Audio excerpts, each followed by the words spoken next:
Machine కుడితే వచ్చే డబ్బులు వందల్లోనే, కానీ హాస్పిటల్‌కి పెట్టే డబ్బులు మాత్రం వేలల్లో ఖర్చవుతాయి. ఎందుకు హాస్పిటల్ కంటే మిషన్ కుట్టడం వల్ల అన్ని రోగాలొస్తాయన్నమాట.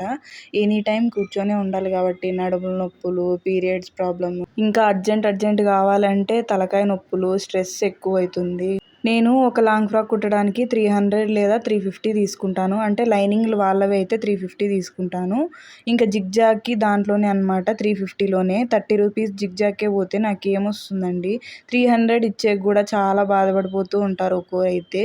కానీ నాకు కుట్టడానికి ఖచ్చితంగా 2 అవర్స్ అయినా పడుతుంది. ఇది అంబ్రెల్లా కటింగ్ అయితే ఇంకా కొంచెం ఎక్కువ టైమే పడుతుంది. ఈ శారీ అయితే కట్ పీసుల శారీ అనమాట. దీంతో లాంగ్ ఫ్రాక్ కుట్టమని ఆంటీ అయితే ఇచ్చినారు. ఇంకా మా ఆయన అయితే మధ్యలో సతాయిస్తున్నాడు.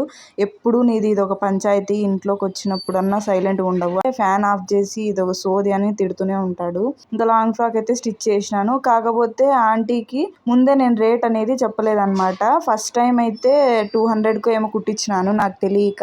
ఆల్తి డ్రెస్ చూపించినాను కదా, అది 200కే కుట్టించినాను. 350 అనేసరికి నాకు ఇంకొద్దులే అనేసి తీసుకొని పోయింది ఇదొక డ్రెస్ కుట్టించుకొని. ఇట్లాంటి వాళ్ళు కూడా ఉంటారు. దగ్గర లాంగ్ ఫ్రాక్స్ ఎంత తీసుకుంటారో కమెంట్ చేయండి.